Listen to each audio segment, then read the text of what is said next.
Okay, Candace, I think, yes.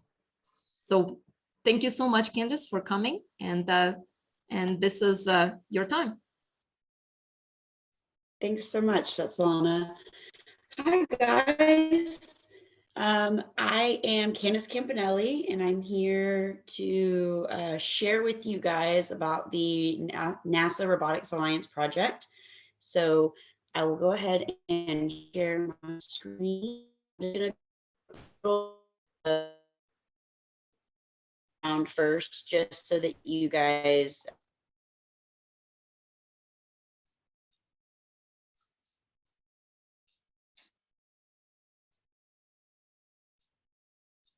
okay, got it. Here we go. I'm not used to the recordings telling me that it's being recorded, so it's like talking over me on my end. Okay, so can you guys see my screen? Yes. Well, Awesome. You started sharing, but I don't see actual screen. Hold on. Oh, it went away. Okay, let me stop sharing and do it again. Teams does that to us sometimes. Share. Okay. Do y'all see it this time? Nope. No? It's a black screen. I see it at the top. Yeah. Still nothing.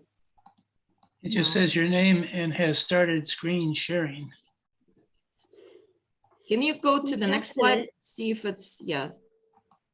Yeah, let me do that. Let me share a third time and see if it'll go. We tested it before you guys joined. Now and it works. Fine. Oh, good. Okay, cool. Thanks. Just little oddities, right? Okay, so just for a little bit of background, the Robotics Alliance project was formed in 1996. So we started, let me make sure, yeah, it looks like it's on the right slide. So we started with the Science Mission Directorate, and that's what we're still under today, with the sole effort of engaging America's youth and keeping them engaged in robotics and engineering education in hopes of and in an effort to keep them interested in STEM education and wanting to follow a STEM career path, ideally with NASA and or other companies in the aerospace industry. If they're not interested in aerospace, then, you know, we certainly encourage them to follow whichever engineering or robotics path they're interested in, or whatever STEM path they're interested in. But that was the ultimate goal, was keep them in the NASA family and the aerospace family, so that we can keep developing that future generation of NASA engineers and American engineers, so that we can keep our technology growing and advancing. So those are the two different like space acts and strategic objectives of NASA that we are grouped under, and we are constantly working to meet those goals and those plans. So these are our three objectives. They all really go hand in hand. So every goal or every activity that we do in order to meet our objectives, really those activities tend to fall under more than one of these objectives. So so much of what we do, it really does blend together to meet our objectives.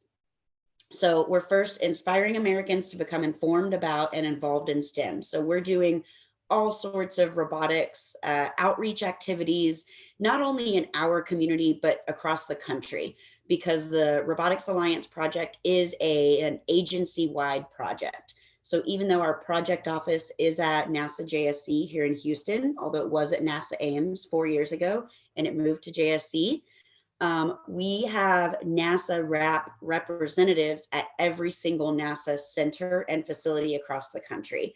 So each of those centers and facilities are helping us at the project office to work at these objectives, do the different outreach activities to help us meet our goals at the agency level. So it's pretty awesome. The second thing is influence programs that bring robotics training and competitions to the students of America.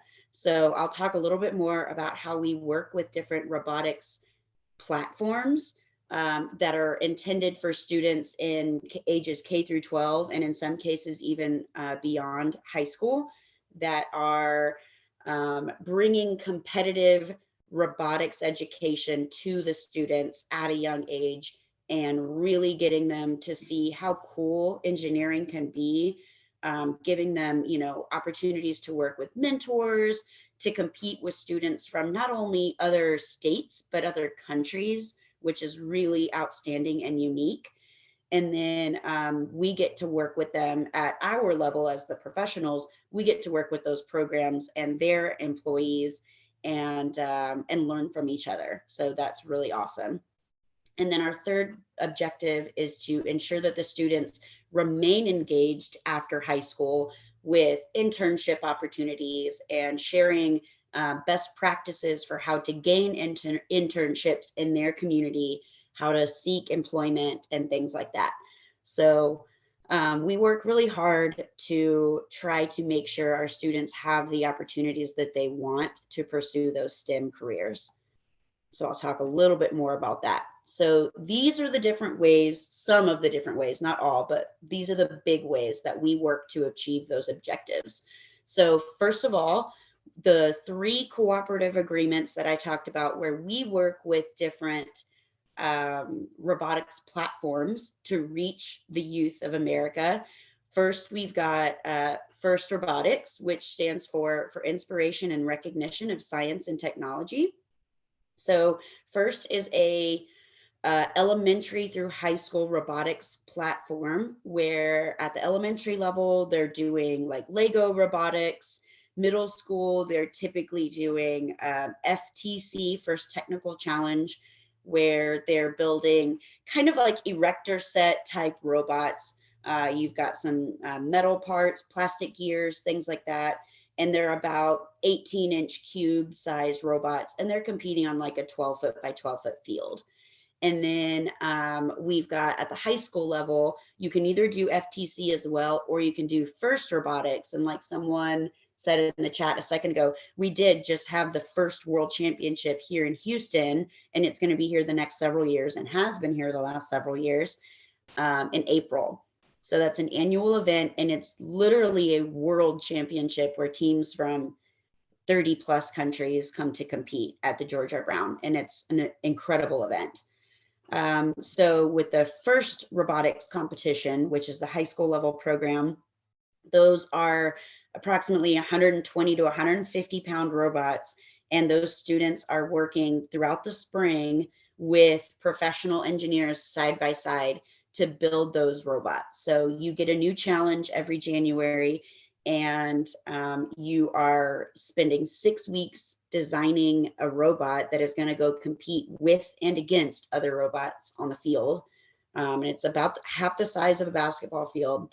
And then they spend 6 to 8 weeks competing, potentially around the country. It just depends on where they're located, what their resources are, and things like that. So that's that first level that we partner with, and that's a big, big partnership. I'll talk a little bit more about that in a second as well. The next one is the Robotics Education and Competition Foundations, the RECF, which is really the nonprofit that works side by side with VEX Robotics. So VEX is another platform that actually goes through from elementary through college. So that's really unique, because that's the biggest robotics platform that spans that wide of a range, an age range for the students. So they have VEX IQ, VEX Go, VEX 1, 2, 3 for the young levels. They've got VRC, VEX Robotics Challenge, for the middle school and high school. And then at the college level, they also play VEX University, VEX U. So we don't typically have NASA employees mentoring VEX teams, although some will, but that's not what our focus is with RAP. Whereas with FIRST Robotics, we provide a lot of mentorship to those teams. But with VEX, it is really helping. We provide grants to the Robotics Alliance, or the RECF, and then they get the grants out to the teams, however they see fit with their application process. And then we'll support events with, different staff, with booths, with, different local robotics support. I help out with a ton of different VEX events throughout the year here in Clear Creek ISD, because we are a very big VEX robotics driven school district. And then the third program is BotBall, which is actually the parent company of that is the KISS Institute for Practical Robotics, or KIPR. So BotBall is very computer science driven, because it's all just autonomous. So the students aren't actually driving a robot. They're just pre-programming, and then it goes and runs its activities on the playing field. So we operate those 3 competitive or cooperative agreements. And then that is a huge aspect of what RAP does. So then a second part of that is specifically with FRC, because those registrations are quite expensive. One thing that NASA does is we offer a grant application process in September, where teams for FRC can apply for that grant. And we read those and score those applications. And if that team is awarded a grant, then their registration for that season is paid for. So we end up sponsoring well over 200 teams for the year, each year. So that is a huge advantage for those teams that are really struggling to get resources, or maybe have lost a sponsorship. The last couple of years have been, as you can imagine, a real challenge for a lot of teams, not only with COVID, but with our recession. A lot of companies have said, I'm really sorry, we love supporting you guys, but we cannot justify in our budget right now doing things outside of our own company. So a lot of FRC teams have lost corporate sponsorship.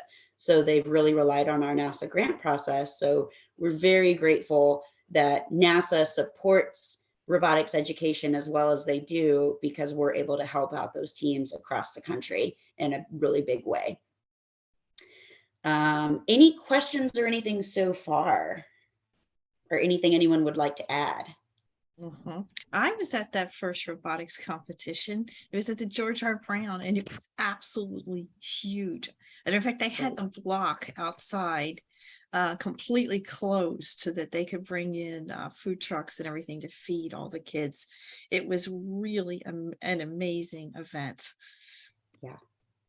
Yeah. So that is so true. In the last few years, they've actually had it a split event. So half the teams competing for the World Championship were in Houston, half were in Detroit. But because the numbers for COVID were so low, and I think also with operating costs being so much higher and not having the same income that they had projected, we were back down to one World Championship event this year. It was only in Houston, and for the next either 2 or 3 years, I don't remember, it'll be that same way, only in Houston. So if you guys are available and in the area next April, you should definitely check out that event. It's totally free to the public. All of these robotics events that I'm talking about today are always free to the public, and they encourage people to stop in for 30 minutes or 3 hours and just check it out. Talk with some of the teams, walk through the pits and look at the robots. It's awesome. Yeah. Cool. Thanks, Ellen. I was there because ASME had a booth there. So maybe AIAA might be interested in having a booth there too. And ASME sent staff in from corporate and everything. It was a very well staffed event. And they were glad they had a lot of staff, because a lot of kids were interested and they were coming by. So it would be a good kind of STEM type activity to add for our area, for probably AIAA Houston. It was very useful. Yeah, definitely. So they call it, I think it's the Innovation Fair, where they've got all the different booths set up, and they have different hands-on activities as well for all the participants, elementary through high school, to go around at their leisure and, check out the booths, talk to people, see the different exhibits. And we always have, I think it's the SEV rover that's typically up there from our group. And then we used to have the MRV a couple years ago before it had a little accident. And then we have a few other robots that we bring up there as well. So it's a really neat event. Similarly, Vex Robotics in May each year has their robotics or their world championship. And this first year was in Dallas, or this was the first year in Dallas because it had been in Louisville, Kentucky for years. And so it'll be in Dallas for the next several years. And that is an incredible event. It's 2 weeks long almost. And it's all the different levels. They have like 4 different sessions so that each level and each age group of the robotics gets their session and their time to shine, and they don't get outshined by, you know, maybe the older kids or something. So it's a really, really neat event. And I help out with that each year, and it's so much fun. The kids just have a blast. So yeah, so like I talked about, CCISD is very heavy in VEX robotics, and then we also do FRC at just the high school level. And so we host a lot of VEX events throughout the year. We have a lot of first events in our area, as you can imagine, because Houston is a very big engineering hub. So there are a ton of FRC teams at the high school level in our area. So we end up with a good amount of events in the Houston area. So I'll talk a little bit more later about volunteer opportunities if any of you are interested, whether it's with mentoring a team or maybe just helping out with an event here and there. And then you can contact me anytime if you're interested, and I can get you connected with the right people. So another thing that RAP does is we have mobile machine shop trailers. So 5 different NASA centers have a RAP owned mobile machine shop trailer. So that's what you guys see on the screen there, is that big Connex box that can get transported on an 18-wheeler. And then it can just get dropped onto the ground or lifted up onto the ground, or it can just live on the trailer and you just, you know, bring some stairs up to it. And then on the inside, you can see on the right a little bit, you can see a lathe, a mill, like an arbor press. So we've got all kinds of different machining capabilities inside these Connex boxes.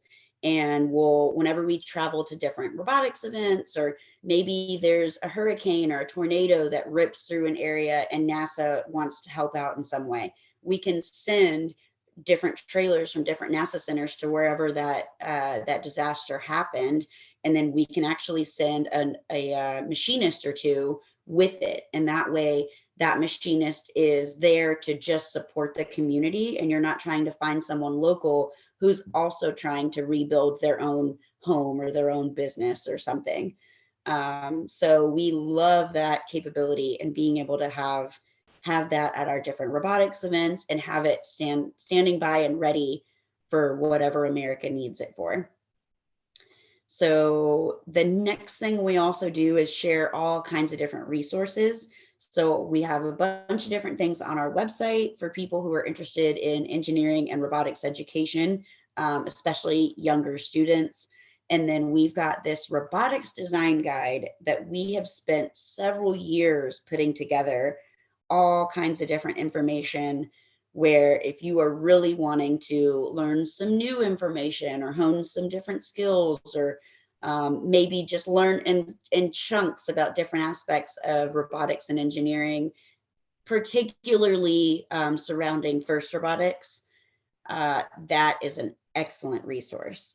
So we've put that out on our website. We update it periodically. I know we've got some interns right now that are working on adding information to it that they believe would be valuable to add. It's a huge document, and we believe it's very worthwhile at least skimming through it for everybody. Then something that the NASA different centers and facilities do is they each have at least one NASA house team at their facility. So JSC, for example, has 4, and I'll talk a little bit more about that in a second. Some facilities have 1, some centers have 11. And so it really just depends on the representatives at that center, what criteria they want to use to determine which teams and how many teams would be considered a NASA house team that will represent their center. And then they support that team, both some financially and then hopefully also with mentorship and with, maybe outreach activities, maybe they bring that team on site for a visit or things like that. So that looks different from center to center. JSC obviously is very huge. We have a ton of people. We're very, very robotics outreach driven at JSC. And so we have a lot of activities with our NASA house teams, one of whom we used to actually build on site in the Building 9 high bay, but COVID kind of put that to an end, unfortunately. So, but we do all kinds of different activities like what's listed there, including the very important EveryBot.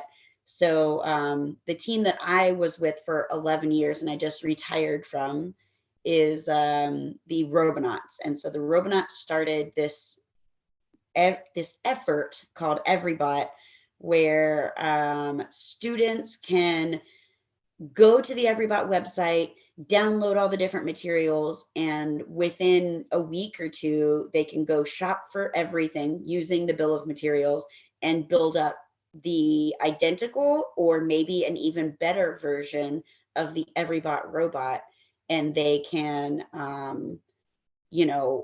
take that to their competitions and actually be able to compete if maybe they don't have resources like a lot of funds or they don't have a lot of mentoring support, but they still have that all that information, the build instructions, the CAD, the code, and then they can use Discord, the social media channel, and they can use Discord to communicate with the team that builds the EveryBot and ask pointed questions.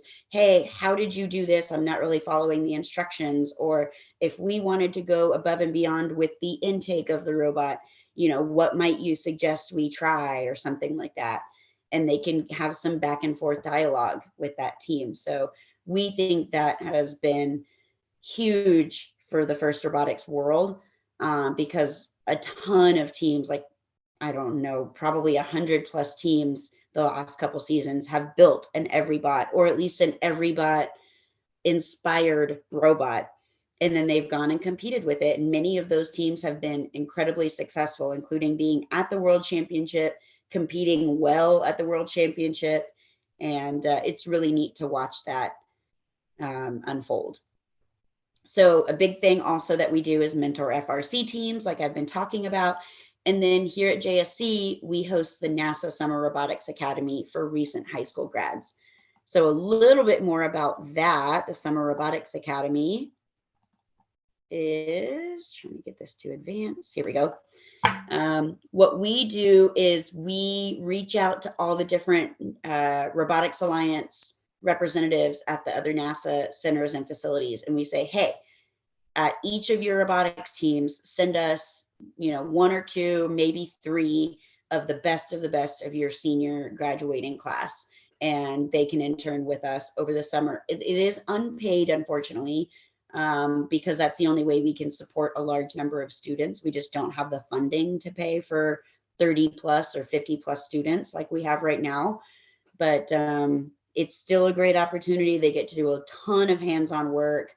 They have a lot of fun, and it's a great experience for them and a great resume builder. So this summer, we actually have 57 interns. Over 35 of those are in person. The rest are virtual because they're long distance. But we have all kinds of opportunities for them.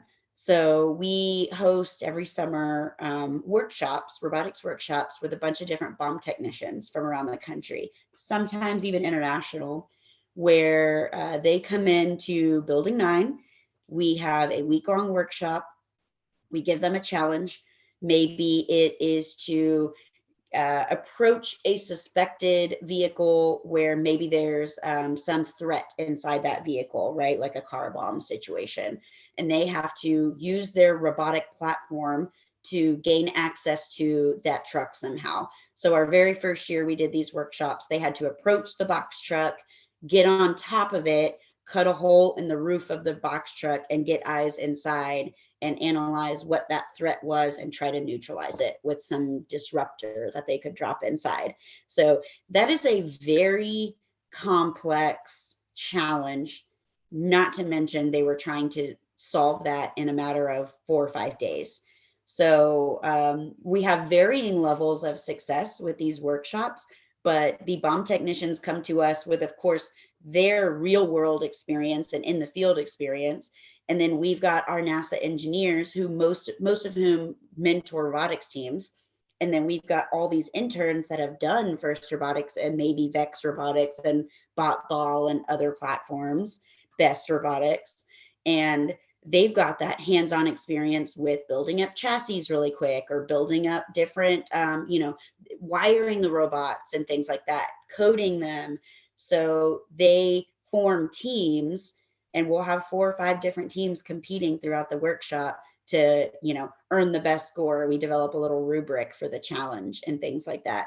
So they have a ton of fun, and those 2 groups get to learn from each other. So that's really the highlight of our summer each year. And the interns, I think they would all agree that that's their favorite part of the internship. But they also, you can see my list there, they also do all kinds of different NASA projects for us. And that's just a portion of it, what you see there. So right now in ER4, we are building up the Lunar Terrain Vehicle Ground Test Unit. So we've been designing and manufacturing that now for about 1.5 years. And now we're starting to receive all of our different parts from the machine shops and getting those anodized and everything. So our current interns are getting to, install helicoils and tap all the holes and do all kinds of different things. And then they're going to get to start assembling that vehicle and that chassis and the wheel modules this summer as they're here for the next month. And they've already been here for 3 or 4 weeks. So that is an outstanding opportunity right there, because they're getting to work on a real NASA project. And then all kinds of different things. Y'all mentioned lunch and learns earlier. So last summer, a group of our students did a lunch and learn for a group of employees. I don't remember which branch it was, but they wanted a lunch and learn to tell their employees about all the different robotics education opportunities there were for their young students so that they could get their own kids involved. And they loved that. They loved hearing from, young students what their paths looked like, what the opportunities looked like, and how it affected their life and the impact it had. So that was pretty awesome. What's up, Ellen? How old do you have to be to participate in the summer robotics program? So what we typically do is students that just graduated high school. So that spring, we will reach out to the different mentors of the robotics teams and say, send us the best of your graduating seniors. And then I will contact them and give them all the information, badge them if they're going to be in person with us, and then go from there. We'll have our daily little Teams calls and stuff to start off the morning, and then we'll meet together in person in Building 9 in the afternoon. So typically it's students that just graduated high school. Occasionally, we'll have a student or 2 or maybe 3 that were so outstanding the senior year, the summer we had them, that we maybe have them back. But yeah, it is typically students that just graduated high school. We don't really offer it to students that are still in high school, because they still have those robotics opportunities with FRC and with VEX and BEST. So we try to keep them doing the high school opportunities. And of course, NASA has internship opportunities for current high school students too. So. All right, I'm going to keep you in mind. I have a 9-year-old that might be a real good fit for this eventually. Yeah, send them our way when they get there. Cool. I love it. Candace? Okay, so then, you got a question, Manuel? What's up? Hi, thanks for doing this. Yeah. My screen's over here, so I look over here. So do you have any initiatives in manufacturing in space kinds of focus? We don't. Do you mean specifically doing the manufacturing in the space environment? Like that's the plan? Ultimately, that would be the goal, right? Is to put together the experiment that you can fly, kind of like the grand prize, right? Is to actually get your Yeah. experiment to fly, and even if it's a tiny manufacturing cell in a locker, but I just didn't know if that was something that NASA was supporting in this So, robotic track. right.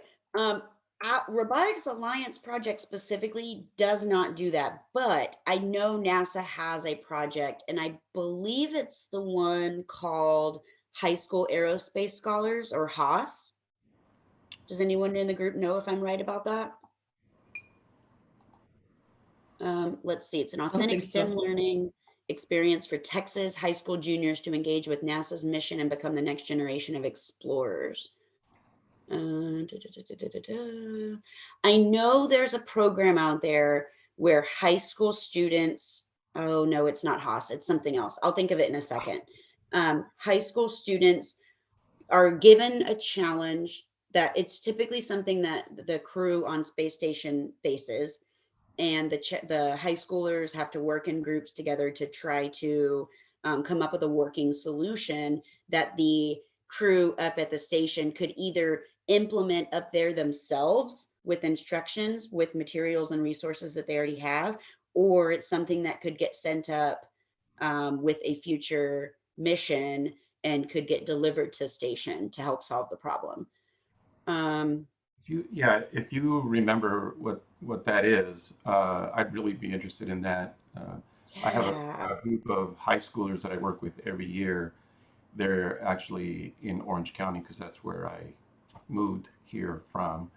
And we've sent 2 experiments to space station, privately funded, focused on manufacturing. That's awesome. That is outstanding. Yeah, it's a lot of fun. But it'd be great to have a real problem to solve instead of me just making up problems. Right. I'll reach out to my friend because I know her son, who is also on the Robotics team. He did that program over at Clear Creek High School this past year, and I know they were working on something. I believe it was like it's something surrounding like the toilet on space station. Like they had some issue going on and they needed to solve it. And I guess they didn't want to maybe put NASA resources towards it. So they were like, hey, let's get a group of future engineers Yeah, to work perfect. on it for free, you know? Perfect. Yeah. So yeah, I'll reach out and I'll send Svetlana that information, and then she can share it with you guys. Someone put a link in the chat, something called Hunch. Yeah, send the whole Yes, Hunch. That's what it is. Ah, awesome. Great. Thank you very much. Thanks. Yeah, thanks, Josh. That's exactly what it is. It was Hunch. I was like, I feel like it starts with an H, but it's not Haas. Haas was a different one. Okay. Awesome. So there you go. I'm glad we got that answered for you. So I will, Svetlana, when I did this in the ER4 branch meeting, this presentation, she really liked the part about mentoring the high school robotics, and that's what I think she really wanted kind of my focus to be on. So the next few minutes, I'll talk about that. So we've got the NASA JSC. We have 4 house teams that I mentioned earlier. We've got the Robotics, Team 118. We've got High Voltage, which is the Pasadena Robotics team, Team 231. We've got CHIPS, which is also a CCISD district-wide team like Robotics. They're just newer. They started 3 years ago. 2020 was their first year. So the demand was so high to be on the FRC team in our district, the Robotics, that we said, let's start a second team. So we did that, and it's been phenomenal. The kids love having a second team opportunity so that we don't have to turn anybody away. Everyone gets to be on a team if they want to. Soon enough, we'll need 3 teams. And then we've got Pearland ISD's team, which is Paradox. So there are 53 NASA house teams in total across the entire agency, which is pretty awesome when you think about how many students that we're actually reaching, because Robotics has 60 students. High Voltage has about 30 to 50, depending on the year. CHIPS has about 30 to 40, and Paradox has about 40 or so. So that's reaching a lot of students. And when you think about 53 of that size team around the country, that's pretty awesome. So just a little bit about what the FRC season looks like, a little bit more than what I said earlier. So we get our new kickoff every January. We get that new challenge. So this is showing a kickoff broadcast that we used to do this event in Building 9. You can see the Space Center Houston catwalk right there. So every January on a Saturday, they'll do the big live broadcast and they'll tell you what the game is for that year. And it's always kind of sportsy or sort of industrial themed, because they take perhaps what could be viewed, and certainly in some years more than others, sort of a real world challenge, or at least real world challenges for a robot mechanism, because obviously like playing basketball isn't a real challenge for robots, because people do that. But we are learning and exploring different ways to have robots do things that of course would be transferable skills for other uses. So we spend about 6 weeks through January and February designing and prototyping and iterating and manufacturing, assembling, testing that robot platform that the team develops. So we've got, you know, those high school students working side by side with professional NASA engineers and others, other specialists or teachers that are supporting that team. So we're also developing game strategy. How are we going to effectively play the game? Because every team's goal ultimately, in addition to having fun, is winning, right? Like winning is fun. People they want to win. So you want to build the best possible robot that you think can go play that game and win matches and ultimately win events and get to the world championship and maybe even win a world championship. So we spend a lot of time strategizing, watching other teams in other events that we're not competing at. We watch the live streams and we watch what their strategy is and why did they go do what they just did. You know, and it's interesting to see how teams in different regions play the game so differently each year. You just have kind of personalities of the different regions, and it's interesting to watch those come together at the World Championship event. So then we compete in March through April. I will show you guys an example of what that match kind of looks like. Let me get that video pulled over here. Okay. Awesome. So this right here, this site is called the Blue Alliance, and this is a very elaborate database of FIRST Robotics events, team information, all kinds of stuff. So we are specifically looking at one finals match of one event that the Robonauts went to, all the different details of what that match looks like, and then who was in that match, what the score was, and everything like that, including a video. So with FRC, matches are 3 robots versus 3 robots. You've got the Blue Alliance versus the Red Alliance, and you are just trying to compete to beat the other alliance's high score. So the first 15 seconds of each match is going to be teleoperated, if it will load. And then the rest of the match for 2:15 is it is autonomous for the first 15 seconds. Then the next 2:15 is teleoperated. So you've got the drivers back here on the left side, those are going to be the Blue Alliance drivers. So all the robots that are in blue, they're going to be driving from each driver station back here. The red robots are going to be back here, or the red drivers. And then, you know, you've got stands over here, people watching over here. You got people back here watching generally. Good grief, this is slow. Sorry, guys. There it goes. It's finally loading.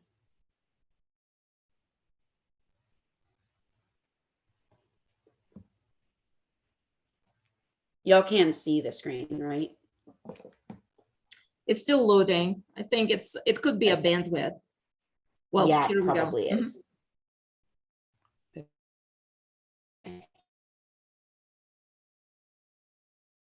Come on.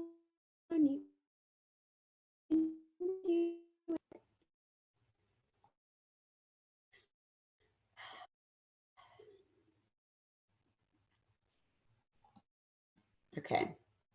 Really? Yeah, it's probably a bandwidth. Sorry, I don't want to waste too much of y'all's time. But anyway, so with this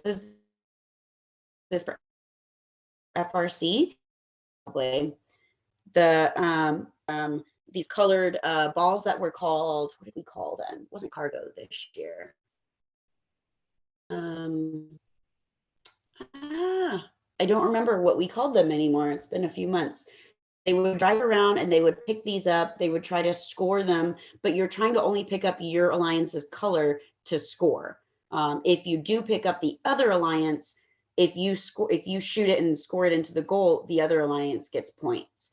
So one strategy we did see this year, though, is if you go and pick up the other alliance's ball, you could kind of hoard those a little bit. There's a limit to how many you could hold of the other alliances, but you could hoard those so that there were less on the field for the other alliance to go score. Holy moly, this is bad. I'm going to turn off my camera and see if that helps. Because maybe it's just a bandwidth issue on my end. Sorry, guys.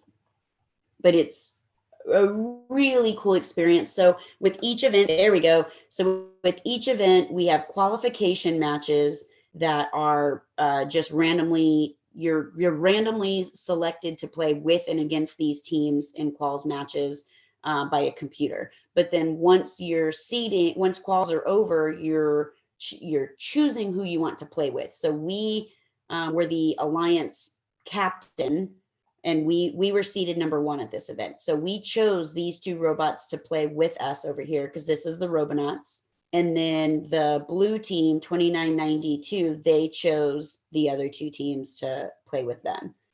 So you see the red robots are driving around picking up the red, and then they're shooting those here. Blue's driving around.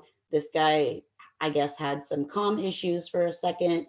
You'll probably see some defense here in a minute. Let's see. So they're all driving around, just scoring for right now.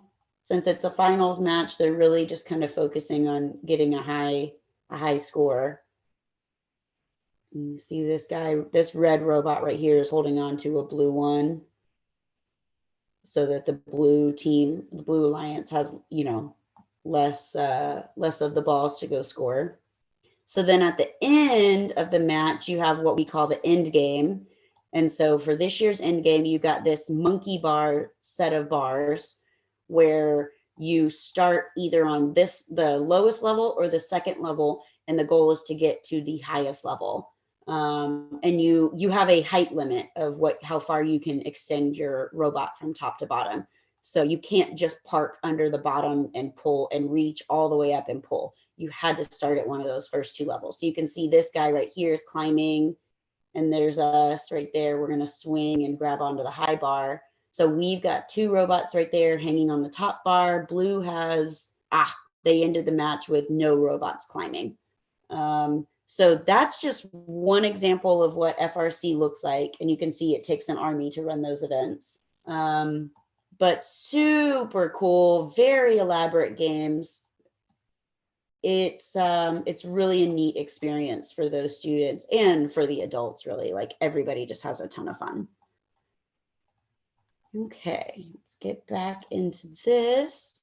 So this, you'll just see some pictures here of the team working. This is them, you know, designing and prototyping and assembling. This is their, you know, drawn out designs. This is the Robots robot will list from this past year. So we analyze the game, we read the rules, we look at all the different options, and we figure out, okay, what are all the possibilities of what a robot could do? And then we decide, what will our robot do? And these are the things we're going to put all of our effort into making sure our robot can do these things. And we do a bunch of course, manufacturing in order to get that high functioning machine. So we utilize our water jet, we utilize our router, a bunch of mills, the lathes, all kinds of different machines, some of which the students are able to operate on their own. some of which NASA does not allow and we would not allow, just because the risk of severe injury is pretty high. So we can have the students set up the jobs and get everything positioned and situated, but then a mentor has to be the one that actually hits go on the machine and stand by and watch it. So that's how that works. And then in the off season, we'll do different courses to get the next year's team, like the rookies and even returning students, more knowledgeable about different topics and things like that. And then, come on, it's not wanting to advance. There we go. So this is information if any of you are Houston based near JSC and you want to mentor, whether it's an FRC team or just any robotics team in general, I can help connect you with the right people. But specifically for FRC, those are very complex robots, and we always need knowledgeable volunteers to help mentor those teams. So these are the different subsystems that are, heavily part of that robotics program. And then we really need people to help mentor all those different aspects. So specifically at JSC, we've got those 4 house teams. All those house teams would love additional support if anybody's interested in helping out. All the different events rely on volunteers to help make those events run, whether it's field reset or it's helping the teams queue in the right positions at the right time so that they're there and ready when it's time for their match. Maybe you enjoy talking and you want to be an MC for the event, or you want to be a game announcer like you see on ESPN or something, where people are commentating throughout the games or the matches. We do something very similar to that in FRC. You didn't hear because I didn't have the audio on, but you'll have someone actually giving play-by-play through all the matches, and it's a ton of fun. Vex does the same thing. So all kinds of different opportunities out there for those who are interested. And I'd love to get you connected with the right people if you're interested in giving some time. Awesome, Ellen, great. I'll accept that LinkedIn request and we'll keep in touch too. Yep. Yeah. I will share this presentation with Svetlana, and she can send it out to you guys, and then y'all will have access to every link that was in this presentation.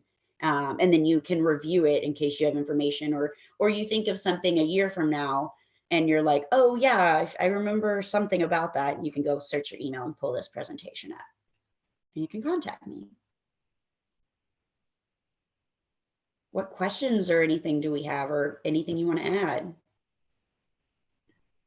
So I'm curious for mentoring, how exactly does that work? Does that, like, you sort of go weekly to meetings maybe, and it's almost like office hours, or they can email or call you with questions as specific questions come up in your area of expertise? It would really depend on which program you're mentoring, like which robotics platform, as to maybe how hands-on you really have to be and how in person maybe. But also like about the team and how much what your bandwidth looks like and how much you're willing to give. I'm sure most teams would probably be happy to have any kind of help whatsoever, even if it is just strictly remote support.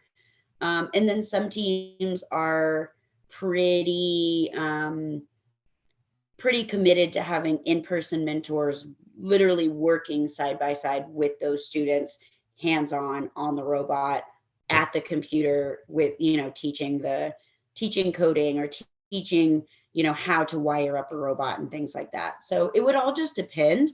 But I know, for example, especially in the off season, a lot of our mentors, they do office hours, and they say like, hey, here's some videos on how to do some CAD work.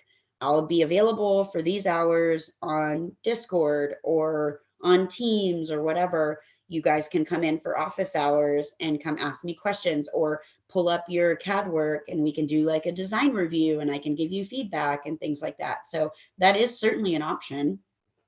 we could, always poke the different teams in the area.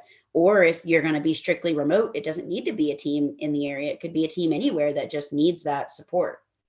So it would definitely be an option. Awesome. I Thanks. have a question similar to Manuel's question about the government interaction. What about the commercial side? Do you have some kind of activity with a commercial industry that might want to engage students and work with them, mentoring and so forth, in order to nurture the young students and maybe grow some resources that they could use later? Now, in addition to that, about a month ago, Elon Musk came out with an announcement that his next big project is going to be to make a robot. And the robot, he inferred, would be a robot to help around the house. You get up in the morning, you can ask the robot to go make a cup of coffee or do other things, clean the house. And so that's what he is looking for. His goal is to provide something like this in the future. I don't know when. But the idea here is that he has a lot of money, and he might be a source of a resource for you to use for mentoring or growing some resources in the students and the young people, so they can maybe look forward to some kind of career in an industrial or a commercial complex to use their skills later on. Absolutely. I know at least with SpaceX specifically, they have some very high expectations at the company. So I know they work some pretty insane hours, but I would imagine they're at the Boca Chica facility down south. I would imagine there are going to be some who are maybe former maybe FRC students or something that will want to give back and mentor, particularly in that area, which would be huge for that community because, anywhere kind of along the border, you've got a lot of low socioeconomic groups that just don't have the kind of resources that we have surrounding JSC. So that would be awesome if they would, get involved with teams in that area or anywhere around that community. We don't, as NASA RAP, we don't specifically seek out different companies to get involved, but like for example, our NASA contractors here at JSC, Jacobs, SNK, Metex, what else? I think those are the big ones right now that contribute to the 4 JSC house teams. We used to have some Wiley people back in the day. I don't think we currently have any mentors from Wiley right now, but definitely SNK and Jacobs. Like I am Jacobs. Drew, the project manager at JSC for the project office of RAP, he is Jacobs as well. So we are big supporters of this program and this the different mentorings of robotics teams. And those two companies specifically, SNK and Jacobs, are big supporters. They see the value and they want to be part of it. Financially, they help out because they help support travel for us to go with the teams to the events, to go do outreach and work booths at these robotics events, to not only help recruit for NASA and for Jacobs, but to show that we value it and we find it important, just by being present at those events and contributing to them.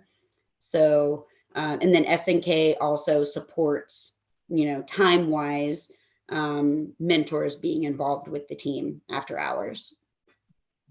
Well, I have one other comment and maybe a challenge, and that is I have not yet seen a robot that can bounce a rubber ball like a 4-year-old girl can bounce a rubber ball on a sidewalk.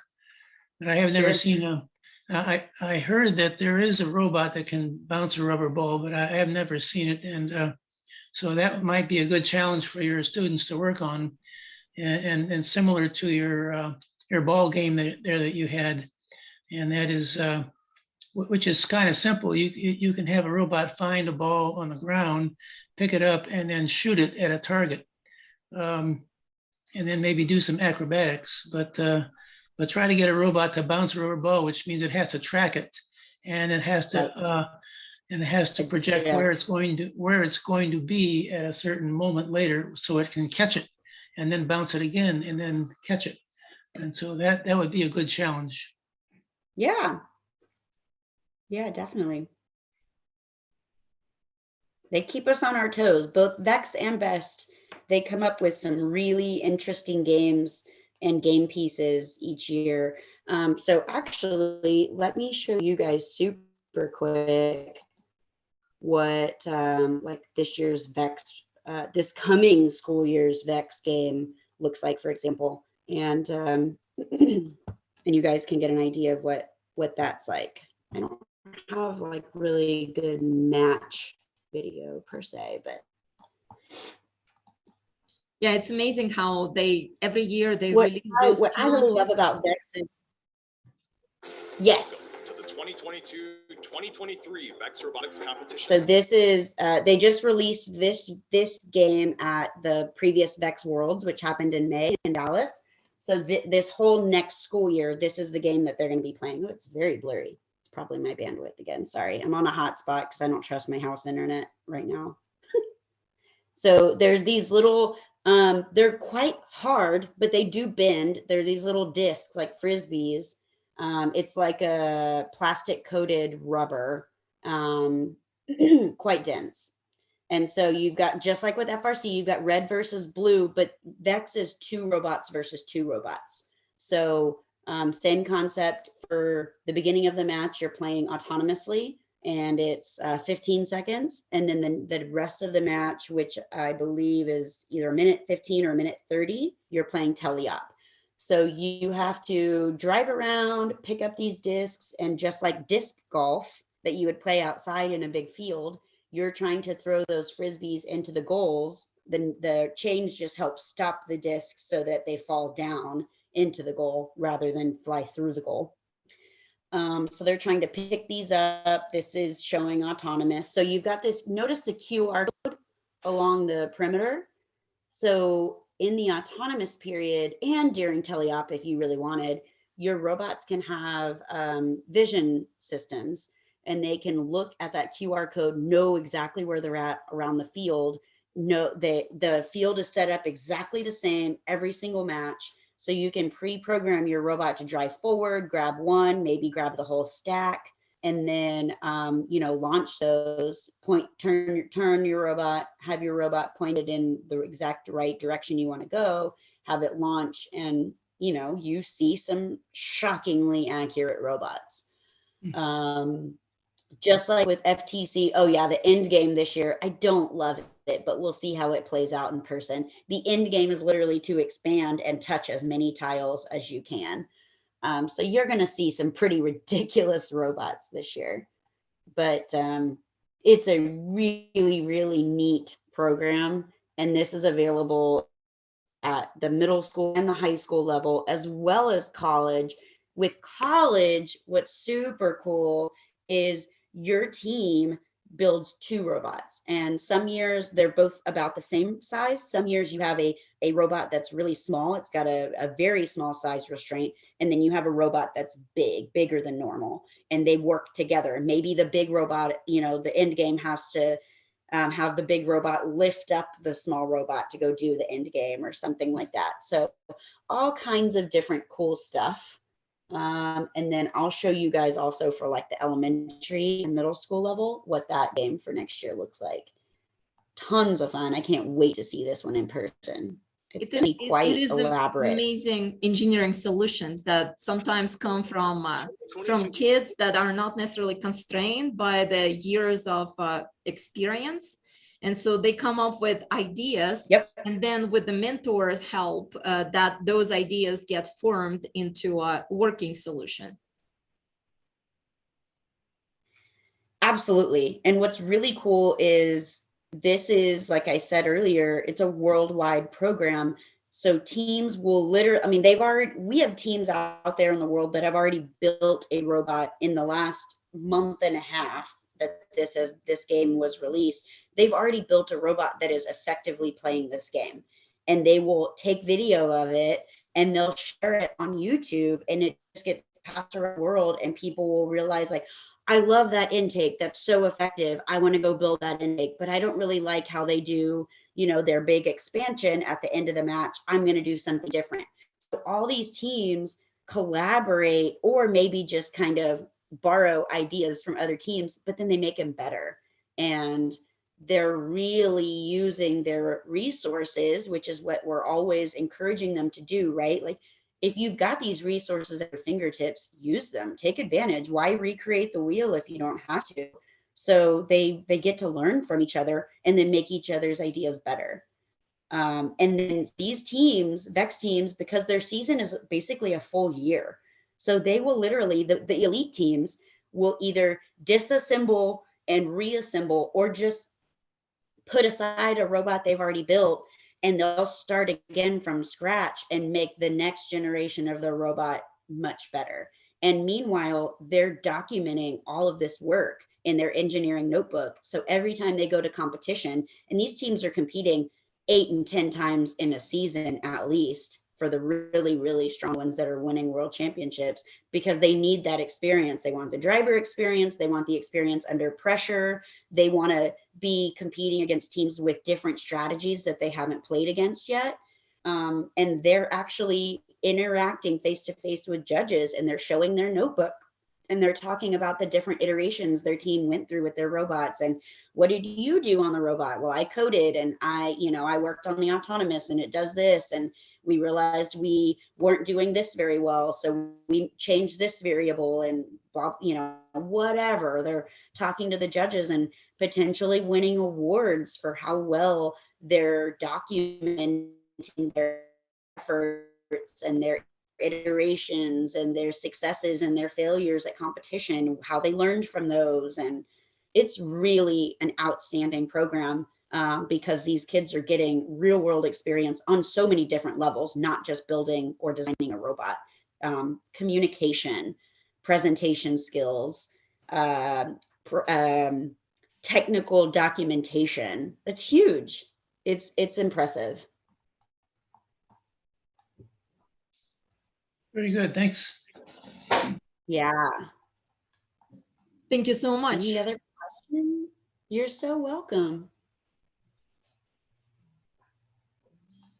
All right, guys. Well, like I said, I'll PDF the presentation I did, and I'll send that to Svetlana, and then you guys can click on any of the links and do more exploring and poking around the different websites if you want. And you can share it with other people. If you know people who have young kids, share these links and that presentation with them if you want, and they can explore. If they're not in Houston, they can go to those websites and see, is there a team in my area that my student could maybe join? If not, maybe consider starting your own team, especially if it's a VEX team, because you can easily create your own little like neighborhood or community team of friends. Or maybe you've got 5 kids and you want them to be on a team together. We see all kinds of different combinations. So we'll feel free. definitely My email address is in there. Feel free to shoot me emails if you have questions. Yeah, we'll post it on both on our channel and on our website. So then for those that access our website, they will have access to all the material. Thank you so much. Really appreciate your coming and talking about this very important program, because the outreach to our young generation and basically nurturing the engineering future is very important. And if we don't start early, we may not catch all that we can catch in time. And it's extremely important. So thank you very much for your effort. And I'm also really extremely thankful to NASA as an agency that promoting and supporting it, because without the agency support, it would be it can still be a grassroots effort, but it's much easier if there's a overall overarching coordination. And so then you know where to go for materials and for lessons learned from previous years and on and on and on. So again, thanks for sure. your position being generated and hosted at JST, and for your effort to spread the shared knowledge. So thank you so much. Yeah, my pleasure.